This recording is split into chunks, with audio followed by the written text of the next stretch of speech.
ತುಮಕೂರು ಜಿಲ್ಲೆ ಶಿರಾದಲ್ಲಿ ಬಾಲಕಿ ನಾಪತ್ತೆ ಕೇಸ್ಗೆ ಸಂಬಂಧಪಟ್ಟಂಗೆ ಮಗಳನ್ನ ತಂದೆಗೆ ಕೊಲೆ ಮಾಡಿದ್ದಾಗಿ ಈಗ ಪೊಲೀಸ್ ವಿಚಾರಣೆಯಲ್ಲಿ ತಪ್ಪನ್ನ ಒಪ್ಕೊಂಡಿದ್ದಾನೆ ಆ ತಂದೆ.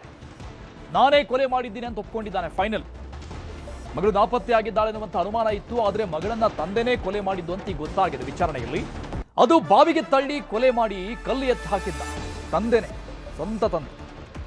ನಿಂಬೆ ಮರದಹಳ್ಳಿ ಗ್ರಾಮದ 17 ವರ್ಷದ ಮೇಘನ ಕೊಲೆಯಾದಂತಹ ಮಗಳು ದುರ್ದೈವ. ಹೆಂಡತಿ ಸಂಬಂಧಿಕನ ಜೊತೆ ಮದುವೆ ಒಪ್ಪುತ್ತಾ ಇರಲಿಲ್ಲ ತಂದೆ. ನನ್ನ ಸಂಬಂಧಿಗೆ ಕೊಟ್ಟು ಮದುವೆ ಮಾಡೋಣ ಅಂತ ಈ ಕೊಲೆ ಮಾಡಿರುವಂತಹ ವ್ಯಕ್ತಿ, ಅಂದ್ರೆ ಕೊಲೆ ಆಗಿರುವಂತಹ ಮೇಘನಾಳ ತಾಯಿ ಹೇಳ್ತಾ ಇದ್ಲಂತೆ. ಆದ್ರೆ ಇದಕ್ಕೆ ಈ ಹುಡುಗಿಯ ತಂದೆ ಒಪ್ಕೊಳ್ತಾ ಇರಲಿಲ್ಲ. ಇದೇ ವಿಚಾರಕ್ಕೆ ಮಗಳನ್ನ ಕೊಲೆ ಮಾಡಿದ್ದಾನೆ ತಂದೆ. ತಿಮರಾಯಪ್ಪ ಈತನ ಹೆಸರು. 15 ದಿನದಿಂದ ತಲೆಮರೆಸಿಕೊಂಡಿದ್ದ ಈತನು ಕೂಡ ಅಬ್ಸ್ಕ್ಯಾಂಡ್ ಆಗಿದ್ದ. ಅನುಮಾನದಿಂದ ಕೊಲೆ ಆಗಿರುವಂತಹ ಮೇಘನಾಳ ತಂದೆ ದೂರು ಕೊಡ್ತಾರೆ ಪೊಲೀಸರಿಗೆ. ಈತನನ್ನ ಹುಡುಕೊಂಡ್ಬಂದು ವಿಚಾರಣೆ ಮಾಡ್ತಾರೆ. ಇವತ್ತು ಗೊತ್ತಾಗಿರುವಂತಹ ವಿಚಾರ ಏನಂದ್ರೆ, ಬಾವಿಗೆ ತಳ್ಳಿ ಈತನೇ ಕೊಲೆ ಮಾಡಿದ್ರು ಸ್ವಂತ ತಂದೆ. ಕೊಲೆ ಮಾಡಿ ಮೇಲಿಂದ ಕಲ್ಲು ಎತ್ತಿ ಹಾಕಿ ಅದನ್ನ ಪೊಲೀಸ್ ವಿಚಾರಣೆಯಲ್ಲಿ ತಪ್ಪನ್ನ ಒಪ್ಕೊಂಡಿದ್ದ ಬಗ್ಗೆ ಡೀಟೇಲ್ಸ್ ಕೊಡ್ತಾರೆ ನಮ್ಮ ಪ್ರತಿನಿಧಿ ವಿಠಲ್ ಸಂಪರ್ಕದಲ್ಲಿದ್ದಾರೆ. ವಿಠಲ್, ಬಹಳ ಕ್ಷುಲ್ಲಕ ವಿಚಾರ ಇದು, ಕ್ಷುಲ್ಲಕ ಕಾರಣ. ಮದುವೆ ವಿಚಾರಕ್ಕೆ ಈ ರೀತಿಯಾಗಿ ಮಗಳನ್ನ ಸ್ವಂತ ತಂದೆನೇ ಕೊಲೆ ಮಾಡೋ ಹಂತಕ್ಕೆ ಹೋಗ್ತಾರೆ ಅಂತಿದ್ದರೆ, ಆಮೇಲೆ ಈತ 11 ದಿನದಿಂದ ಎಲ್ಲಿ ಹೋಗಿದ್ದ, ಆ ಬಗ್ಗೆ ಏನಾದರೂ ಮಾಹಿತಿ ಸಿಗ್ತಾ? ಏನೇನು ಅಪ್ಡೇಟ್ಸ್ ಆಗಿದೆ ಈ ಬಗ್ಗೆ? ಅರುಣ್, ನಿಜಕ್ಕೂ ಕೂಡ ಇವತ್ತು ಮಧ್ಯಾಹ್ನದ ಅಷ್ಟೊತ್ತಿಗೆ ಪೊಲೀಸ್ ಠಾಣೆಯಲ್ಲಿ ಮಗಳನ್ನ ಕೊಲೆ ಮಾಡಿರೋದಾಗಿ ತಂದೆನೇ ಒಪ್ಕೊಂಡಿರ್ತಕ್ಕಂಥದ್ದು. ಕಾರಣ ಕೇಳಿದಂತ ಪೊಲೀಸರಿಗೆ ನಿಜಕ್ಕೂ ಇದೊಂದು ಕಾರಣನ ಅಂತ ಹೇಳಿ ಅವ್ರಿಗೆ ಅನುಮಾನ ಹುಟ್ಟಿರ್ತಕ್ಕಂಥದ್ದು. ಯಾಕಂದ್ರೆ ಈ ಮಗಳಿಗೆ ಮದುವೆ ಮಾಡ್ಲಿಕ್ಕೆ ಮುಂದಾಗ್ತಾರೆ, ಅಂದ್ರೆ ತಾಯಿಯ ಸಂಬಂಧಿಕರೊಂದಿಗೆ ಮದುವೆ ಮಾಡ್ಲಿಕ್ಕೆ ಮುಂದಾಗ್ತಾರೆ. ಅದೇ ತಾಯಿಯ ಸಂಬಂಧಿಕರಿಗೆ ಕೊಟ್ಟು ಮದುವೆ ಮಾಡೋದಕ್ಕೆ ತಂದೆಗೆ ತಿಮ್ಮರಾಯಪ್ಪನಿಗೆ ಇಷ್ಟ ಇರೋದಿಲ್ಲ. ಈ ಒಂದು ಹಿನ್ನೆಲೆಯಲ್ಲಿ ಕಳೆದ 1 ವರ್ಷದಿಂದಲೂ ಕೂಡ ಜಗಳಗಳು ನಡೀತಾ ಇರ್ತವೆ. ಈತನ ವಿರೋಧದ ನಡುವೆ ಕೂಡ ಮಾವನ ಮನೆಯವರು ಈತ ಮೇಘನಾಗೆ 2 ಮಾಂಗಲ್ಯ ಚೈನ್ ಮತ್ತೆ ಸೀರೆ ಇತರ ಸೇರಿದಂತೆ ಒಡವೆಗಳನ್ನ ತಂದಿಟ್ಟಿರ್ತಾರೆ. ಇದನ್ನ ಮನಗಂಡಂತ ತಿಮ್ರಪ್ಪ ಏನ್ ಮಾಡ್ತಾನೆ, ಕೋಪದಿಂದ ಮಗಳನ್ನ ಕರೆದೊಯ್ದು ಕಳೆದ ಏಪ್ರಿಲ್ 15ನೇ ತಾರೀಕಿನಂದು ಮಧ್ಯರಾತ್ರಿ ಕರೆದೊಯ್ದು ತೋಟದಲ್ಲಿ ಮರ್ಡರ್ ಮಾಡ್ತಾನೆ. ಅದಾದ ನಂತರ ಈತನೇ ಬಂದು ಮಗಳು ಮಿಸ್ಸಿಂಗ್ ಆಗಿದ್ದಾಳೆ ಅಂತ ಹೇಳಿ ಪೊಲೀಸ್ ಠಾಣೆಯಲ್ಲಿ ಕಂಪ್ಲೇಂಟ್ ಕೂಡ ಲಾಜ್ ಮಾಡ್ತಾರೆ. ಅದಾದ ನಂತರ 10 ದಿನ ಇವನು ಕೂಡ ಹುಡುಕಾಡೋ ತರ ಡ್ರಾ ಮಾಡಿ ಬಳಿಕ ಇವನು ಎಸ್ಕೇಪ್ ಆಗಿರ್ತಾನೆ. ಅನುಮಾನ ಬಂದಂತ ಮನೆಯವರು ಈತನೂ ಕೂಡ ಮಿಸ್ಸಿಂಗ್ ಆಗಿದ್ದಾನೆ ಅಂತ ಹೇಳಿ ಇದೇ ಕಳ್ಳಂಬೆಳ ಪೊಲೀಸ್ ಠಾಣೆಯಲ್ಲಿ ದೂರನ್ನ ದಾಖಲಿಸ್ತಾರೆ. ಇದೆಲ್ಲ ನೋಡಿದಂತ ಪೊಲೀಸ್ನವರು ಘಟನೆ ಎಲ್ಲೋ ಹೋಗ್ತಾ ಇದೆ ಅಂತ ಹೇಳಿ ಇವರು ಇಮಿಡಿಯೇಟ್ ಆಗಿ ಪ್ರಕರಣ ದಾಖಲಿಸ್ಕೊಂಡು ಫಸ್ಟ್ ಈತನನ್ನ ಹುಡ್ಕೊಂತ ಪ್ರಯತ್ನ ಮಾಡ್ತಾರೆ. ಮೊನ್ನೆ ಪೊಲೀಸರಿಗೆ ಇವನು ಸಿಕ್ಕಿರ್ತಕ್ಕಂಥದ್ದು. ನಿನ್ನೆ ಪೂರ್ತಿ ವಿಚಾರಣೆ ಮಾಡಿದ್ದಾರೆ, ಮತ್ತೆ ಇವತ್ತು ಕೂಡ ವಿಚಾರಣೆ ಮಾಡಿದ್ದಾರೆ.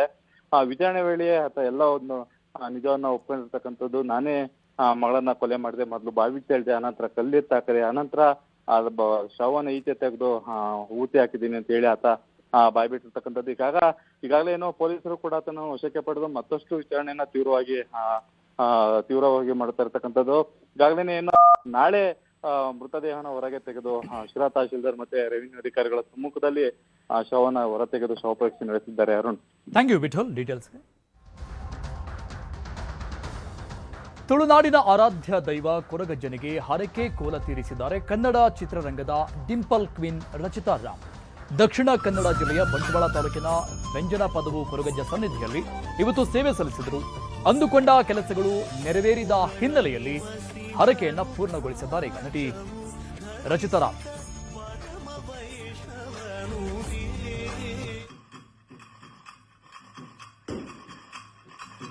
ದೈವ ಸನ್ನಿಧಿಯಲ್ಲಿರುವಂತಹ ರಚಿತಾ ರಾಮ್ ಅವರ ದೃಶ್ಯವನ್ನು ನೋಡ್ತಾ ಇದ್ದೀವಿ. ಅವರು ಅಂದುಕೊಂಡಂತಹ ಕೆಲಸಗಳು ನೆರವೇರಿದ್ರೆ ಹರಕೆಯನ್ನ ತೀರಿಸ್ತೀನಿ ಅಂತ ಒಂದಿಷ್ಟು ಹರಕೆಗಳನ್ನು ಕಟ್ಕೊಂಡಿದ್ರು. ಅವರು ಅಂದುಕೊಂಡಂತಹ ಬಹುತೇಕ ಕೆಲಸಗಳು ನೆರವೇರಿದೆಯಂತೆ. ಸೊ ಹಾಗಾಗಿ ಇವತ್ತು ಕೊರಗಜ್ಜನ ಸನ್ನಿಧಿಗೆ ಬಂದು ಹರಕೆಯ ಕೋಲವನ್ನು ತೀರಿಸಿದ್ದಾರೆ.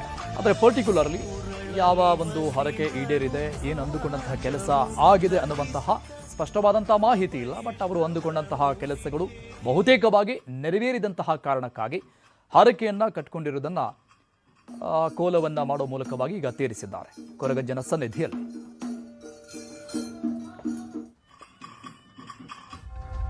ಬೀದರ್ನ ಮಹಾರಾಜವಾಡಿ ಗ್ರಾಮದಲ್ಲಿ ನೀರಿಗೆ ಹಾಹಾಕಾರ ಶುರುವಾಗಿದೆ. ಔರಾದ ತಾಲೂಕಿನ ಮಹಾರಾಜವಾಡಿ ಗ್ರಾಮ ಇದು.